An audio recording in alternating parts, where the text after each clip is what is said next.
Here we are. The Lion Country Gear Goon and Ironhead show coming to you live from State College's Quaker Steak and Lube. The Ironhead just going to be a couple minutes late coming in, so as I sometimes do, Keith Goon Conlin. Hello. I am pinch hitting Chris Bucanani from the obligatory PSU pregame show. And Goon, since the two of us are here, we might as well talk a little Philadelphia sports and cram it in before Ironhead gets here. But before we get here, talk about the Pirates and how bad they are. Yeah, the Penguins, the Penguins playing Flyers, a sport that I am vaguely aware of. Professional hockey, that's still a sport, right? Never thought it would happen to me, Booch. Never thought it would happen. Yeah, depressing. It is. The Phillies. It really is. Let's talk about the Phillies. I don't want to talk about that professional hockey team franchise in Philadelphia. Depressing. But the Phillies have a starting rotation that is pretty highly thought of by the eggheads. I'm not buying in just yet. You need a lot of things to go right with those pitchers. Well, you know one thing they're going to have. Run support. Yeah. They're going to have some run support. So remember LSU back in the early 90s won the College World Series on a walk-off home run?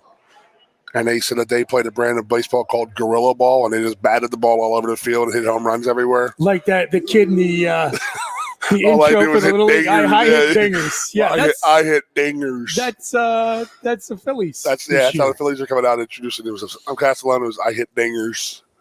Kyle Schwarber. I hit dingers. All of them. I mean, it's going to be a fun year, I think. Could be a pretty interesting early summer with the playoff run with the Sixers possibly.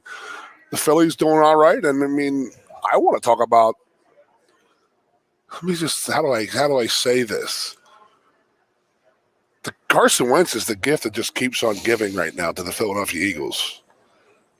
I mean, you think he's the Manchurian candidate? They like planted him out there. I mean, there's a good chance of this. I mean, to do what he's done, to get like I don't have the breakdown in front of me, and I should have saved it of what they've gotten for Carson Wentz because of what they did with the picks that they gave to the Saints, and the Saints gave back. Yep. So they picked up another first-round pick, another third-round pick, and this and that, and it's just like, all right, Carson Wentz, I mean, he's done very well for the Eagles. You know, Trader Howie might not always make the best selections in the early rounds, but, man, there are a few general managers in the league who are better at fleecing teams in trades. Damn. And he does. He got a first-round pick for Sam Bradford, for God's sake. I know. And he turned that first-round pick into Derek Barnett, who, no matter what you think of the guy, he's been kind of underwhelming for a first-round edge rusher. He's still played 6 or 7 years, though. He's still on the roster. You got to give him the credit there. And he recovered the Tom Brady fumble in the Super Bowl. That alone was worth a first-round pick. Well, who caused it? Brandon Graham. I know. Michigan on Michigan crime. Yeah, good point. Did you see that Brandon Graham signed that picture I have over there on the wall? The first picture of the strip sack? Right. You know how he signs that now? No. With the really spelled out F Brady. F Tom Brady. Oh, good for him. Yeah, it's pretty aggressive. I got a Kelsey helmet that says F Dallas, but doesn't say F. It says the real word. So I'm trying to think about this. Would Brandon Graham have been a freshman Tom Brady's senior year, maybe? I mean, Brady paid what? No. Brady played in 86, right? He backed up Harbaugh, didn't he? I guess they wouldn't have crossed paths at Michigan at all. I forget how Michigan. old Tom Brady is. I ended the show on Thursday and saying, what in the hell was Michigan doing? And it got even weirder with the Kaepernick thing. Him being a celebrity with the honorary captain, which is okay. I get it. You know what? If Jim Harbaugh wants to bring him in and around his players and give an inspirational speech, and Michigan against racism was the whole thing, who paid for it and all that. But to have a 7-on-7 expo where he was throwing the receivers at halftime, that's like clown type stuff. Like, who was the guy in Bull Durham? That's Crash Davis. He played more ball. Manny. The minor league clown, the baseball clown. Yeah.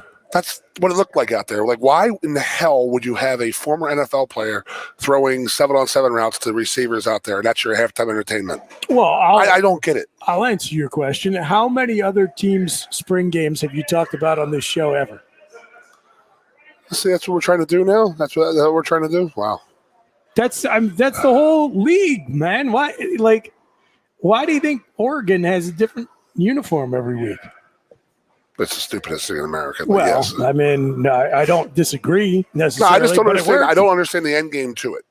Was it him, the expo? I think it was exposure. I think it was about what, getting the NFL program guys? on.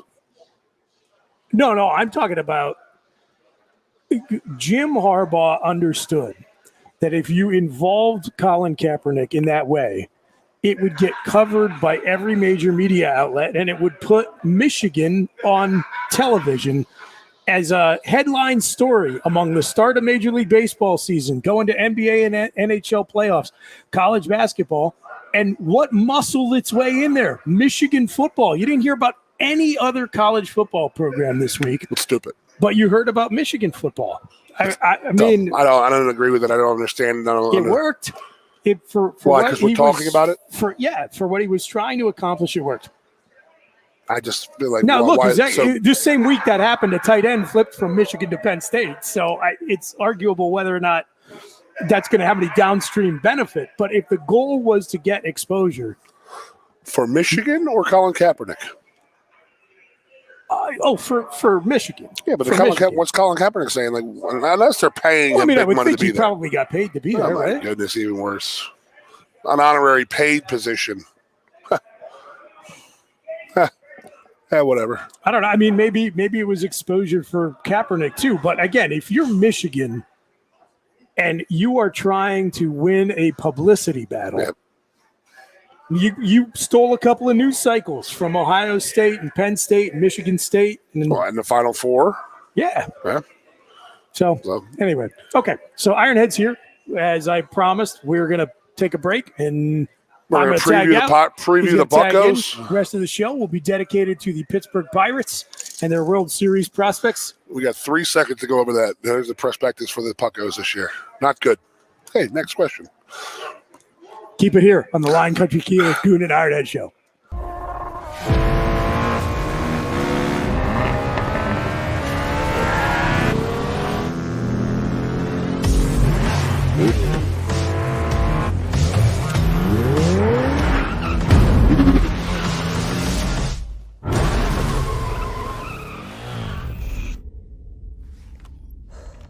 Best 2 out of 3?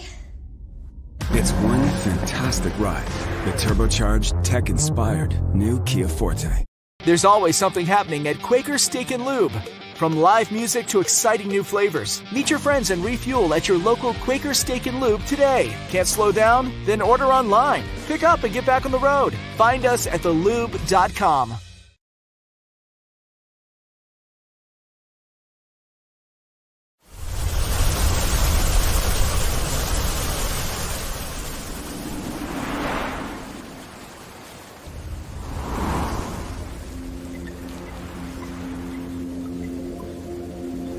Still can't believe we designed and built a boat.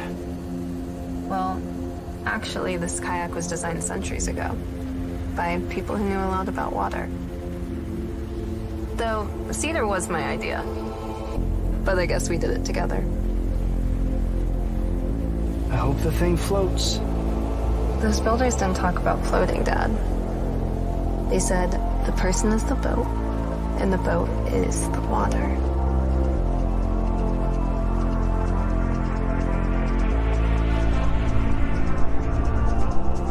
Exactly.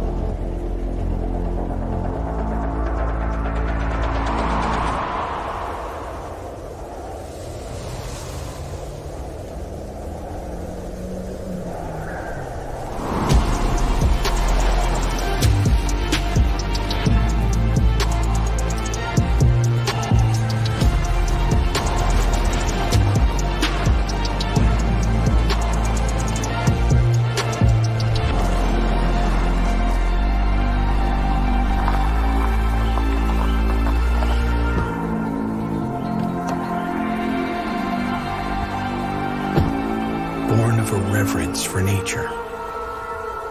The first ever Mazda CX-50.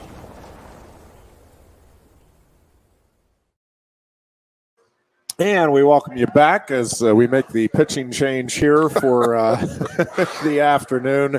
And bringing in the there's going to be a lot of those. Colby. There's going to be a lot of those for the beloved Buccos this season.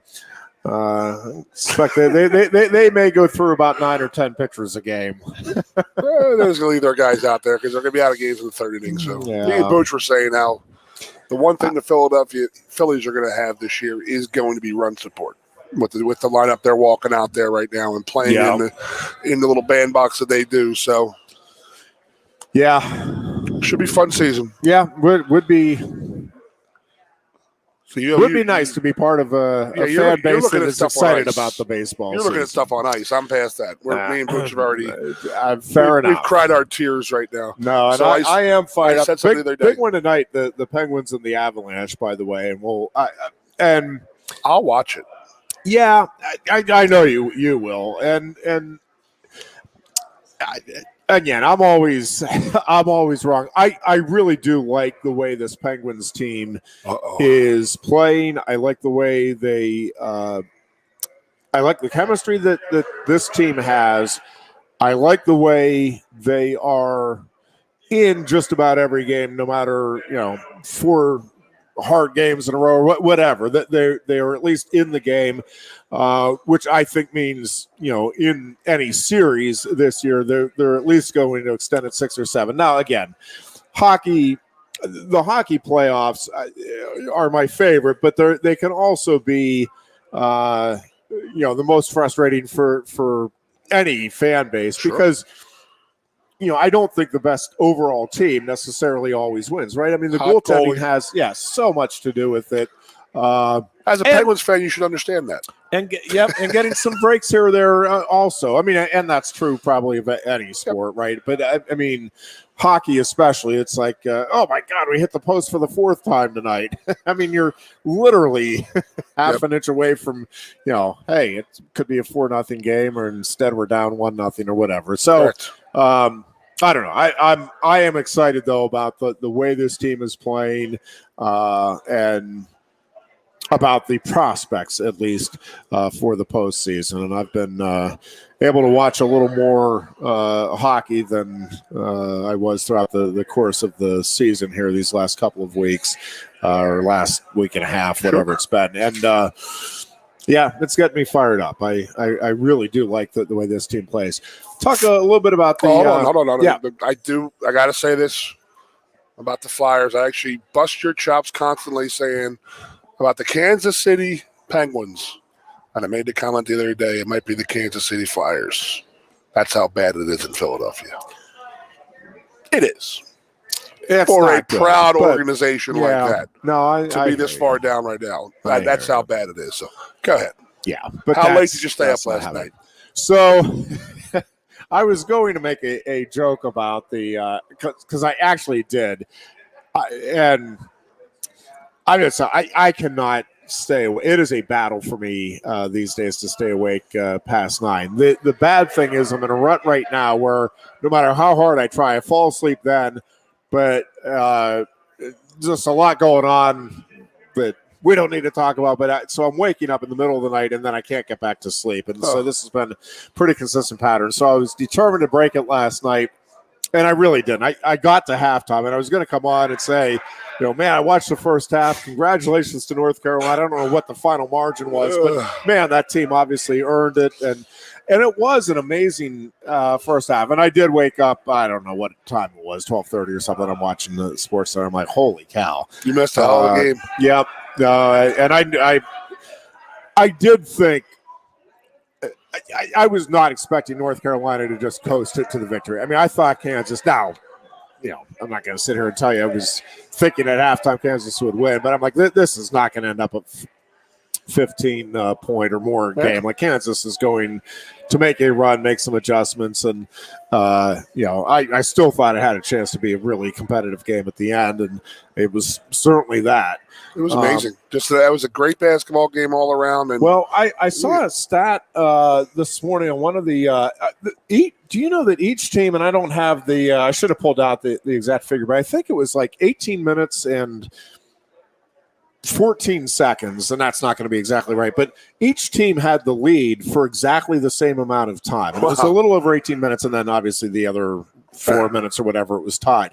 But, I mean, it was like 18-21 or 18, whatever it was. But each team had the lead over the course of the 40-minute game for exactly the same amount of game time, which is just wild. You never see anything like that, especially when Kansas City. I mean, Kansas. Jesus, like Mark Emmert. How Kansas played in the first half, and you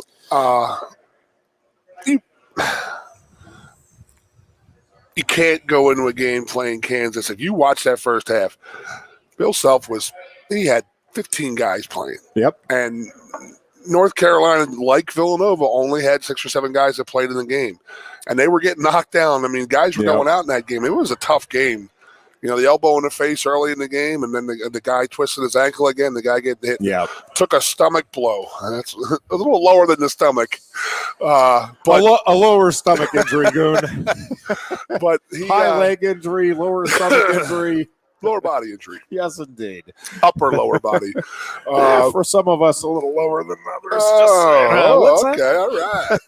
So, I'm watching that game, and I'm just like, it's going to – they can't keep up and play at that rate, nor would Kansas not be able to shoot as bad. I mean, they could not shoot as bad as they did in the first half. So what the great adjustments and this and that. And then you got to give North Carolina a ton of credit for being as chewed up as they were to lose a 15-point lead and actually make a game back of it.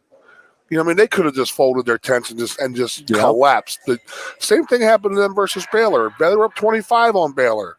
And Baylor comes back and they bring it to overtime, but they won big time in overtime. So, I mean, they're a tough, resilient bunch of kids, man. Oh, this is a hell of a game. It was really, really, really a fun game to watch. And I didn't see that 15-point lead at halftime. I don't think anybody saw that coming. No. I mean, nobody. And then the fact that they came back and almost – they almost. And I think if you would have thought anybody would have the 15-point lead at halftime, it would be Kansas, right? Especially when they came out. You would have thought, but you also, I mean, they were the number 1 seed, and I think, and I'm not sure at the end of the day, I don't know that it played a role either way, but going into that game, I think that the question was, could North Carolina? And on one hand, you say, well, yeah, of course they could, idiot. It's the national championship, but.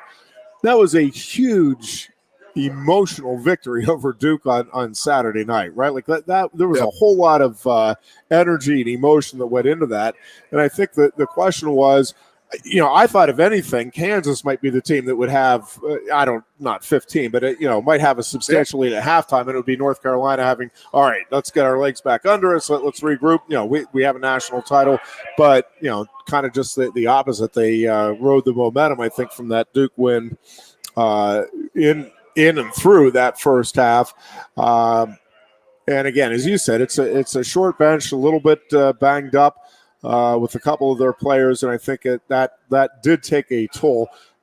Hats off to Kansas. I mean, obviously they did a terrific job, but I think part of it was that North Carolina nobody's 100% at this time of the year, but I mean they had a couple of guys that were not playing the way they. Would have liked in the second half due to injuries. You know what I liked about it too, Jeff? For the whole game from Saturday, it was a very, very, very physical game, and the refs let them play. Yeah, they didn't call every ticky-tack foul. You're sitting there saying, "I can't believe they didn't call that," but then it was like, I think they called a hell of a game. I really, really, really do. I thought it was a great game how they handled it. For the first half. Let the and when I saw it in the highlights, they let the guys play. There's no doubt about it. And as an athlete, and you're looking at a championship game, and people can say, "Well, they swallowed their whistles and all this and all that." No, they called a hell of a game. They did a very, very, very good job of calling that game because there were some big boys out there, and they were banging. I mean, banging. Yeah. I mean, there's some sore cats this morning around New Orleans, man. But hell of a game, it was a good tournament. Always fun time, and then we go into this now. You know where we're at now, Ironhead. A tradition like none other. It's my favorite. That's when we finally decide, Ironhead. And, listen, I thought the possibility of Tiger playing might bring some fans out. He's just lost the fan base, obviously. If you've been watching the practice rounds, it's horrendous. There's only it only has the feel of a Masters Sunday. They're going around for 9 holes of practice. That crowd yesterday, and it was kind of the same thing with the par 3 today. But, yeah, I mean, yesterday it was insane watching – the absolute incredible mob of fans following Tiger around and hooting and hollering like it was Sunday. It was more like it was Sunday at the Ryder Cup, right. The way they were carrying on. I mean, it was, and again, whether you like it, you don't like it, whatever. I don't think there has ever been and I think there's only a couple that are even close. A bigger single draw in sports, not golf. And Jack Nicklaus and Arnie Palmer obviously had great followings. They didn't have this type of following where single-handedly he is bringing out throngs. And listen, you better believe the CBS is hoping like crazy he makes the cut and gets to the weekend. Because the difference in viewership is substantial. And again, you can argue whether it should be that way, whatever. But there have been very few, again, anywhere in sports that are the type of draw. I'm not forget greatness, and he's certainly up there on the list of the greatest in his sport relative to any other athlete in any other sport. But, I mean, really, outside of, like, Muhammad Ali, who obviously could draw, and again, for a good portion of his career, both for and against, but, I mean, people came to see him. But there have not been many others that are a draw the way this guy is. I think Michael Jordan, and the Bulls teams, but I mean, people were coming out to see Jordan. They were already here at other arenas in numbers. I mean, it didn't matter if your team stunk; you were going to come out and sell out that arena to see Jordan. But again, not a draw like this, where the difference between when he's there. I mean, because if Jordan wasn't there for a night, the Bulls were still going to draw during that era. Now, not as much, and certainly not as many eyeballs to the TV set and all of that, but very few. I mean, I'm struggling to think of anybody that's again even kind of comparable to. You say Ali, but I'll give Ali a lot of credit, but he had a hell of a heavyweight division back in the 70s. Well, 60s, he did, 70s. and so that was Tiger he's had Duvall, he's had Mickelson, but then they're all gone. So I got a phone call last night from a guy, and he said, look at the top 5 guys in golf right now. And you're like, they're John Rahm, Scheffler. I don't even know who else. DeChambeau. I don't even know if he's there. Yeah. But it's just like, this is why they need Tiger, because they don't have that household name sitting there saying, there's how many more people will watch if Tiger plays this weekend. And it's just crazy. And I don't think that there ever has been a draw like him. Maybe Babe Ruth. But obviously, we're way too young for that. I mean, saying, Babe Ruth's here, so we got to go see him. I mean, at a time, maybe Barry Bonds, when he was hitting 75 home runs and, chasing down. I remember leaving here and going into Philadelphia for that. But Jordan for sure, but not to that degree. Yeah, it's just unbelievable. He is unmatched. Absolutely unmatched in his – and you say Nicklaus and you say Arnie Palmer. And they're the guys who created. So they're the Bird and the Dr. J and Urban Magic Johnson, Larry Bird, and Jordan. I mean, Tiger is just in and above itself, just amazing. And to hear the guys talk about him, and they still hold him in such a high regard. I forget who said it. Somebody said it today. He goes, any other living person, no, I would not expect him to play, but it's Tiger freaking Woods. Yeah. If he plays, there's only one person in the whole world who could do that, and it's Tiger Woods. Yeah. I mean, I'm watching some of his swings today. I'm like, dude, this is unbelievable. And there is something magical about the Masters. I mean, I am at best, and I'm not even sure I'd go as far as to call me a weekend hacker. I mean, I get out maybe 2-3 times a year, and it's embarrassing watching me swing the club. But I do and I'm not a golf fanatic in terms of watching it either. I have an appreciation of the sport and an admiration for those that know how to do it even reasonably well. But I don't follow. I follow the majors, and that's about it. Every now and then I'll tune in and check out some other event. But as a kid, I grew up as a sports nut. I mean, I just loved sports and would read, Sports Illustrated front to back. Would tune into all of the sports so I would take in as much as I could, and it was like, I would have a Pele poster up for soccer. I would have,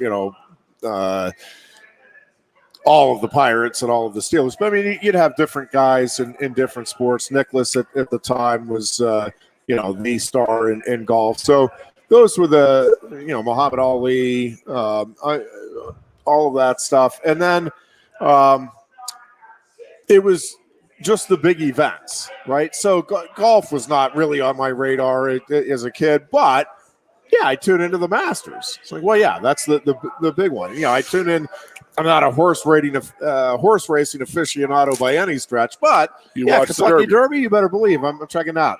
Indy 500, Daytona 500. So I was one of those guys that say, the marquee event I'm drawn in, and the Masters. Just there is something magical about that weekend and that course, and it's one of those one of the few things that's really on my bucket list of sports things. There's a bunch that I wouldn't mind checking out sometime, but that's one that I really like. I want to get down there at some point before I leave the planet and just experience that in person.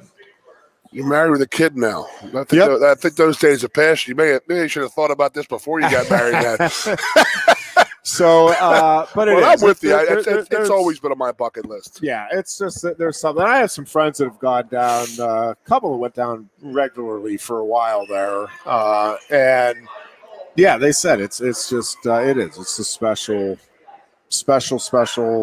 event and special place when the event is being held there. Yes, so, looking forward to that getting underway on Thursday for sure. Again, looking forward to the Penguins Avalanche tonight. And listen, the Pirates are fired up. I think opening day is 3 months away now. Buccos are fired up. I think they'll have their roster pretty well settled by then. You play Thursday or Friday? Looking to hire, Thursday or Friday, Saturday, Sunday. I actually 64.5 wins, Ironhead. That's I would take the under on that. They're not getting to 65 wins. Well, that team, no, not happening. They've said they've done it the last 3 or 4 years now. Yeah. And how about Oakland's making trades? Did you see that, Pooch? Oakland made a trade the other day, so they're actually below the Pirates. They actually have a lesser. I think there's 7 or 8 guys in the Major League Baseball who make more than the Oakland A's and the Pittsburgh Pirates individually than their whole roster. That in itself is screwy. Yeah. That needs fixed. So if you have a luxury tax and people don't care about it, then what the hell is the point of having a salary cap?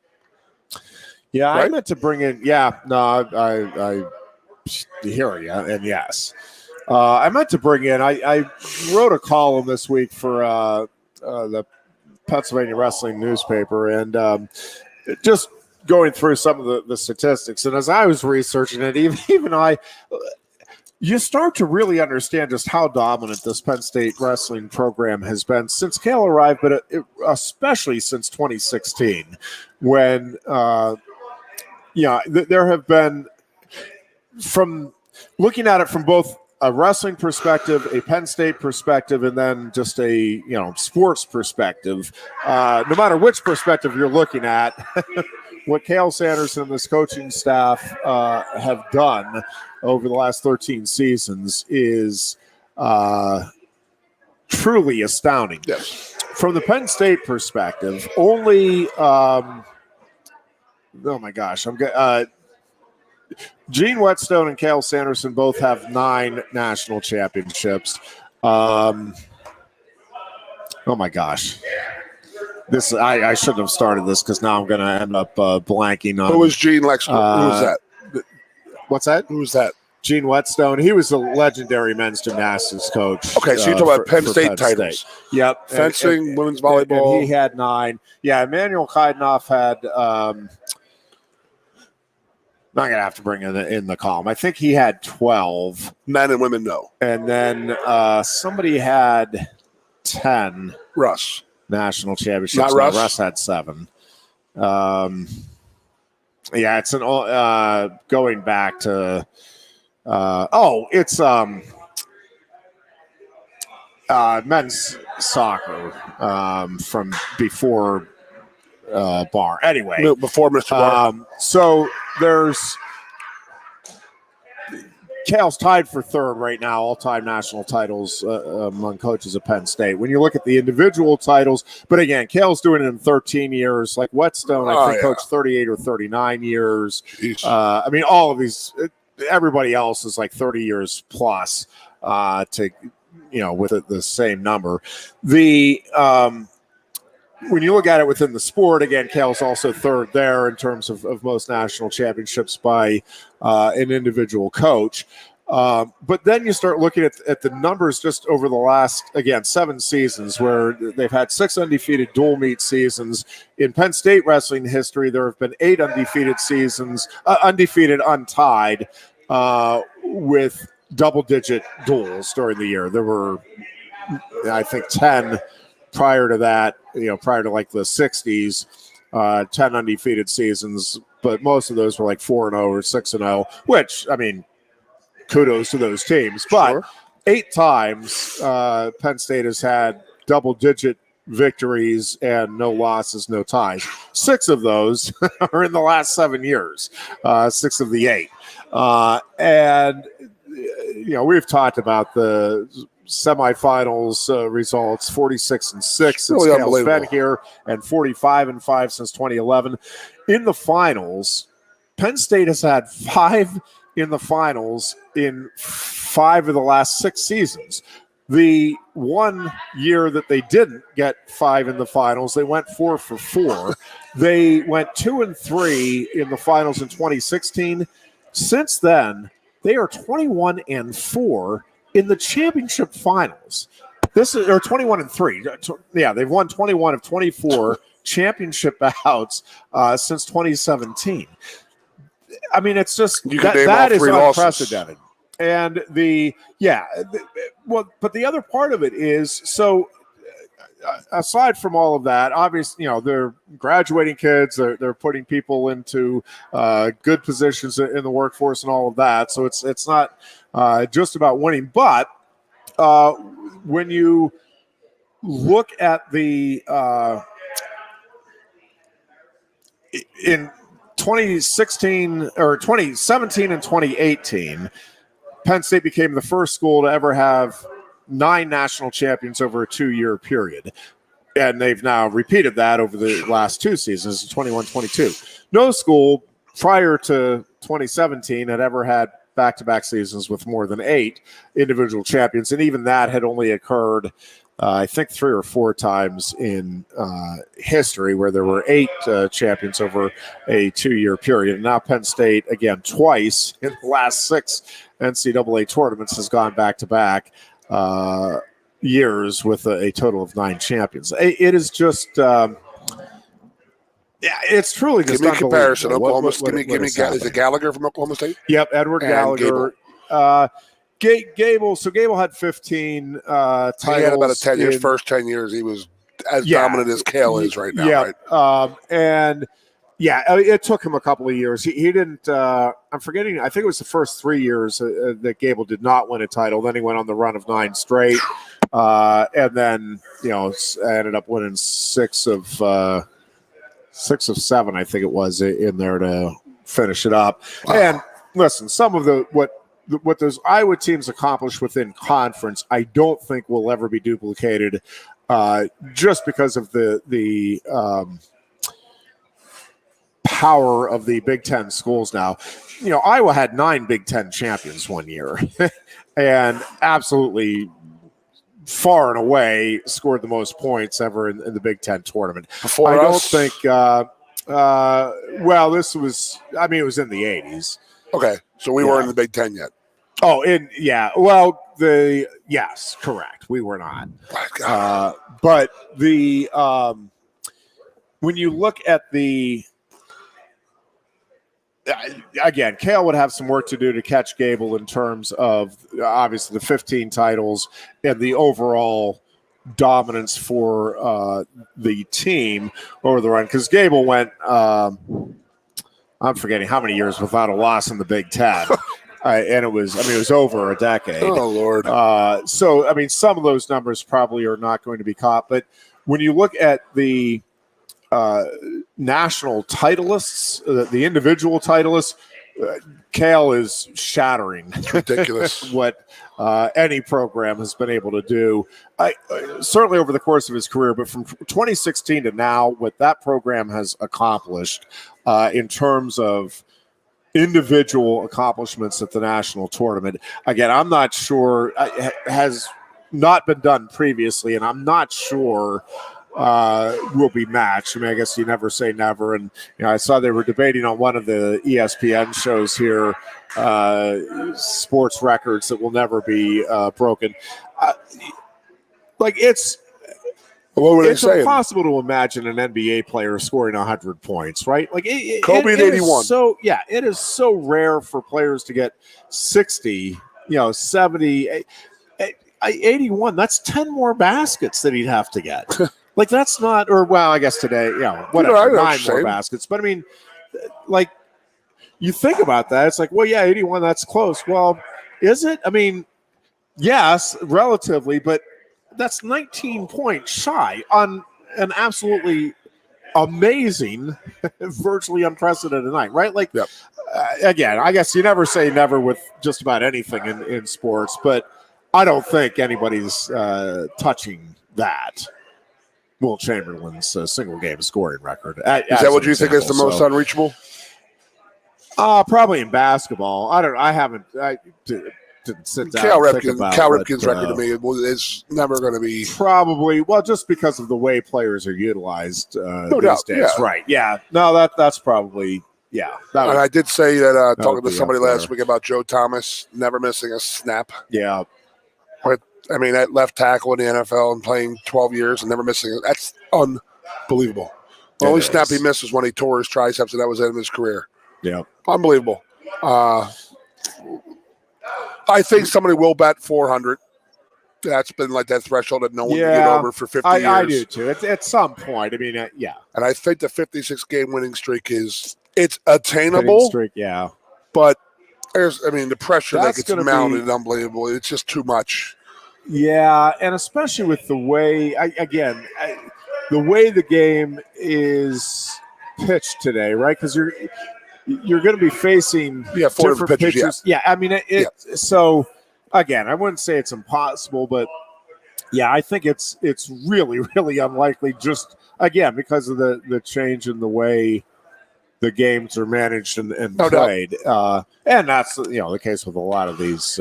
Joe's 409 will never be touched because I don't think coaches are going to last as long. What are your thoughts my question on the E60 thing? Well, go ahead. My question to you is with Cale, there was the Nick Sabans and the other coaches who were coming up that if they stayed in college coaching and they got in it young and stayed long, they may have a shot at 400. But I don't think anybody's going to stay coaching in college football for that long for sure. Totally, I think at one school, there's no way it's going to happen at one school. It's unbelievable. I don't think that could be touched. Robinson's, at Grambling, that'll never be remotely even scratched. But did just out of curiosity, and I'm not looking to stir anything up, but did the broadcast last night? Because I literally got in right as the game started and watched again, basically the first half. Was there any discussion of the trouble that Bill Self and the Kansas program? I don't think it came out. I didn't watch the broadcast. And again, I'm not saying there should or shouldn't have been, but like that scandal at the time, everybody thought this was that a bunch of these coaches were going to be done. College basketball might be done. And and I think we're seeing as the NCAA evolves, at the end of the day, and I remember getting into some pretty good discussions, arguments with Chuck Yagla, who taught up at Penn State with steroids, and he was like, and this is we're going back to like the 80s and early 90s, but we would have discussions on the radio about the steroids, and he's like, well, yeah, they're clearly using them. He's like, but at the end of the day, if a majority of athletes are using them, and of course at the time, being the naive idiot that I was, I'm like, you really think there's like, I'm sure there's some people using them. He's like, oh, it's all over the place. He's like, you're out of your mind if you don't know this. And this is at the time, this is before defending Barry Bonds. Everybody knew it. And but he's like, no, because they're always going to be able to keep a step ahead. He's like, but at the end of the day, and this is before Sosa and McGuire and all of that stuff. He's like, listen, it is helping the performances. He's like, and yeah, it is illegal. He goes, but fans are enjoying it. He goes, I don't think if people found out that they'd care. And I'm like, you're out of your mind. Like we want to watch, the best, but we want it to be fair and all this. He goes, no, you just want to watch the best. And so I think with the direction we're moving, and again, I could still argue it either way, but I think probably he was right, and many are saying, again, with the college basketball scandal, it was going to bring down college basketball. Yeah, basketball was really hurting this year as a result of that scandal. The Penn State scandal, back in the mainstream again. Weathered that pretty well, I would say. So that at the end of the day, I think people just want to see competition, and they want to see athletes doing stuff that they dream of doing that they know they can't do. Yep. I think that you're talking about the guy.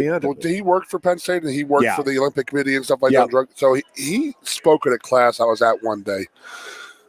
And I had never understood drug testing other than, they can only test for what they have samples of. Cocaine, marijuana. And if they have a certain steroid, because there's thousands and millions of different steroids. Well, yeah, that's why the cheaters were always That's why they were one step ahead. And he had explained this to me, and I had no idea. And I was like, are you serious? And so he said the baseball players who were taking this clear gel, the gel and the whatever, the drips and stuff like that, they don't have a test for that. Then if you ever watched the 30 for 30 on Lance Armstrong and how they got him, one of his ex-teammates gave them a sample of what he was shooting, and that's the only way they could test him. They found out what it was, and it's illegal, and they test him. He tested positive, or bam. Yep. There you go. So other than that, they would have had no idea. So the clears and the gels that the MLB couldn't test for, they didn't have a sample of it. So as long as you stayed one step ahead of the positive, he was explaining it to me in that one class, and I was like, this is amazing. Yeah. And then he did say this, and this was 2000 and the fall of 2005. And he was in our class, and he said, "The one you got to worry about is like a country like China, who is like Russia but not as open. China's closed to the world." And he said they're going to start like messing around with like DNA, and they'll start. He goes, they'll get to the point where they'll start creating athletes, and you're just like, whoa. And then you see 10 years later, you see the Chinese gymnastics team. They're like 12-year-old girls walking out there, swinging around like they're like 30 years old and doing it. It's ridiculous. So it was interesting to hear that. But you say his name, and that has to be the guy who I was talking about in that class with. And that was really, really cool. But I mean, it's just, maybe that's why Emmert did say Kansas City Jayhawks last night, because he didn't want to give the title to the Kansas Jayhawks, because he does have a level 1 violation. It's there.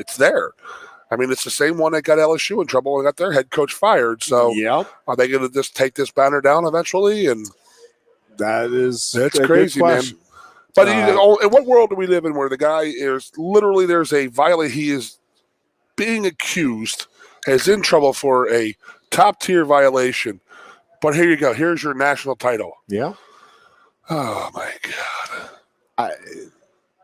What a wonderful world the NCAA is, buddy. Yep. I don't know.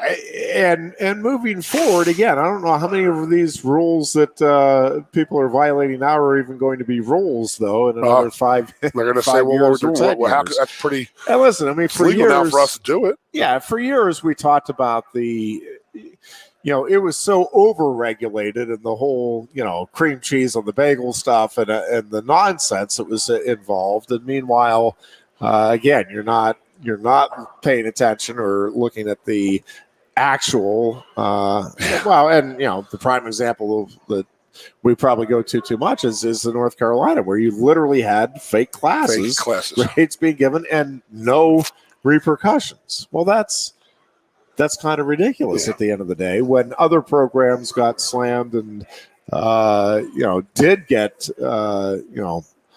some punishments for some of the ridiculous stuff like putting cream cheese on Yeah, so you're talking about, the paternal thing coming out in the next couple of weeks. So I get it.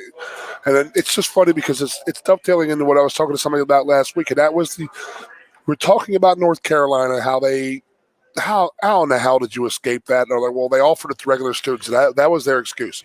But the one that gets me is that Miami took a pretty bad hit with Al Golden down there. But if you remember, Donna Shillelagh, the little president they had, was about 4'2". She's like the size of a salt shaker. She told the NCAA to kiss her ass and say, "Come on, bring it." Yep. Now they lowered the boom on her and this and that, but you got to respect somebody who's going to go out there and fight like that. We were talking about it with a bunch of people, and I said, I totally remember what you're talking about. And she was, she looked like Gilda Meyer out there, like, telling somebody to bring it on. I mean, she was ready to fight. So, I know where you're going to go with this, but you wish that somebody up in our organization had fought. Yeah. And, and I am genuinely curious to see how this E60 is presented and what the various perspectives are that they provide. I have a feeling I know the direction that this is going to go and the overall feel of it. I know, by the way, the Sandusky case, for those that are interested, is heading to federal appeals court where hopefully it will get an actual fair hearing. And again, there's no objective lawyer that has looked at this case and hasn't said, my God, that dude needs a new trial. Like this thing was a railroad job. And again, even if you believe that Sandusky is as guilty as could be, you still cannot believe that trial was fair. Yeah. It is simply impossible, given the American justice system as we know it. That was not a fair trial. I hear you. And that needs to be rectified. And again, we'll see. Hopefully, maybe at the federal level, but it has now gone into the federal system. So talking to Booch last week, do you know that this LSU coach who got fired? Yeah, I think that was Ward, I believe. Excuse me. Do you know why those charges came back up? The investigation was closed. The investigation got reopened because of Odell Beckham Jr. on the field after the national title game. Oh, giving guys money. Yeah. That's what opened the whole Pandora's box again. And they found more stuff on LSU, and then they're going to lower the boom. So they fired their head coach before they even went to the tournament. Oh, yeah. And they don't have a player on scholarship on their roster right now. Everybody is gone. Everybody left, yeah. But that's everything was. I think that was the same stuff as what Kansas is going through. When they were done with their investigation, they were going to give them their punishment, this and that, and then Odell Beckham Jr. is out on the field giving players money on camera in front of 50 billion people. He's handing out money to college athletes, and that reopened the whole investigation. And they found a whole bunch more stuff, and now LSU has no basketball program. Yep. Because Odell Beckham Jr. wanted to give, he wanted to be on TV. He wanted to be the guy. That's all I can think of. Yep. He wanted to be the guy giving money out to the guys on the field and stuff like that, and just but whatever. By the way, can I just give a shout out to two of the Penn State players, Nick Dawes and Keaton Ellis, helped out at an event for my wife's organization, the Jana Marie Foundation, on Saturday, along with Aaron Brooks, and went way above and beyond at the event with younger kids and with the parents. Just did a terrific job, as did all of the other kids in and I always get this wrong. Is it RPMC, whatever the Rex major is? Yes. All of the students involved in this event at Park Forest Middle School this past Saturday were truly fantastic. But it was neat to see, three athletes who people knew that were in attendance be as gracious with their time and really did a terrific job of engaging the young people, talking them through some things, helping to raise some mental health awareness in ways that getting a little bit of athletic activity can also help in that battle for good mental health. So just wanted to give a quick shout out. Nick Dawes is also a very big human being. Yeah. But that's really, the thing is, our really coaches don't likable like guy. a guy like Kale is not getting credit for the people he is creating too. Yeah. I mean, outside of football and outside of basketball, outside of wrestling and this and that, I mean, what you're saying right there is what, as a coach, would you not want to hear about your athletes doing that and they went above and beyond and stuff like that? Yeah. I mean, it's like pleasing your mom and dad. Like, they're more proud about that than they would be about your athletic career. So you guys go out and helping kids and stuff like that, and then get involved in it and really just enjoying it and make it special for those. You don't realize the importance that you have on somebody's life. You have no idea. And I wish that athletes would, people in general, I wish they would realize that and understand that more. It's like, how you treat people is, it's a real reflection of how you were raised and the people you're around and stuff like that. And going back to Kale and him being, one of these all-time greats, and it's true.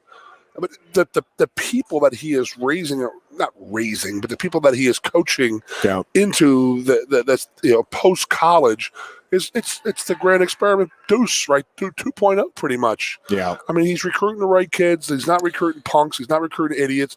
And if they are, they get farmed out real quick. They get shipped out real quick. Not shipped out, but they get put in line pretty quick, or they learn, No, that's a mark of a great coach. And a great organization, a great corporation, everything. And it really does start at the recruiting level, where you're obviously you want kids that know how to compete at a high level in your sport, but trying to find the kids and not just the kids, the families that will mesh with your program and your objectives, and understand the rules that everybody plays, and not having parents that want to step in and be coaches and can trust the coaches in the process, and vice versa. Coaches that aren't trying to be parents and dictate how the kids live their overall lives, just give guidance. And that relationship between family and coach at that collegiate level is it's everything. I mean, you have to have buy-in from both, or it's just not going to work. And again, it starts at the recruiting process. And the one thing I think, not the one thing, one of the things that the Kale and the staff have done a really good job of is, yes, finding tremendous talent, and that is obviously part of the equation for sure. But finding guys that are, really willing to buy into the team first concept. And in a sport like wrestling, that's, not always the easiest thing to do, to find those guys. But you think back to the Jason Nolfs and the Bo Nichols and Zane Rutherford. I mean, all of those guys would put the program far and away ahead of their own aspirations. And obviously, I mean, they coincide to a large degree. Sure to do. But, getting the parents and the kids to really be rooting for the other teammates as much as they are for themselves or their kids is what creates something special. And that is what has happened here for the last, decade plus at Penn State. Did you know of the story about Brooks and Bergie out after they won the national titles? Yeah, Brooks and out in Detroit. Kirkley, yeah. That's unbelievable. Yeah. Please tell the story. Yeah, the two of them, and they're both very very religious and very church oriented and giving. They walk the walk. They don't just talk the talk. But after Brooks won the title, he and Greg, finished fourth at heavyweight. The two of them were walking, I think, back to the hotel or maybe even to the reception. I'm not sure if this was before or after the reception that they had for the wrestlers and coaches out there. But at some point that night after the championships were over, ran into a homeless man, and they sat down and prayed with the homeless man together, and then they each gave him some money to help him. It's pretty cool, hopefully, man. Continue toward one of their top 5 greatest nights of their lives, and they're out doing that. So, yeah, good for them. Very good. No, it is. It's special stuff, and the Masters is special stuff. I'm with you. I'm pumped up about it. Looking forward to it, and I'm sure we'll be talking a good bit about that first round when next we get together on Thursday. Also, go Penguins tonight, beat the Avalanche, and go Pirates. Get off to a great start whenever your season begins. God willing, it'll be over quickly. Phillies won. We will talk to you on Thursday. Until then, be good and be safe. Woo.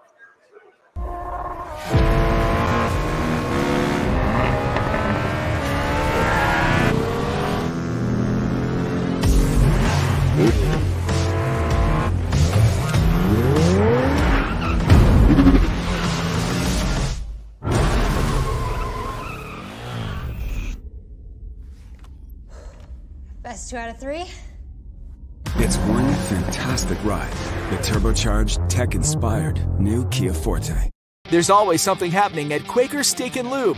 From live music to exciting new flavors, meet your friends and refuel at your local Quaker Steak Lube today. Can't slow down? Then order online. Pick up and get back on the road. Find us at thelube.com.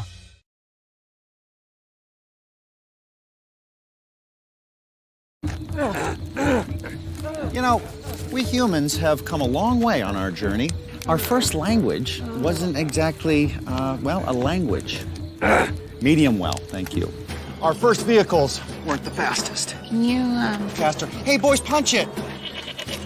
Our first maps weren't that accurate. And fellas, the world is actually, you have a ball. Our first phones weren't smart. Text mom winky face emoji. Our first screens you couldn't touch. Mom, Dad's feeling the TV. No one likes a snitch, son. And the first electric vehicles weren't, let's just say, they look nothing like the first ever Ioniq 5. I mean, 2-way charging, AR heads-up display, 300-mile range. What can't this thing do? Look, the point is, it's been a long, yeah, good point, really long journey. But worth it. Your journey at its most evolved. The fully electric Hyundai Ioniq 5.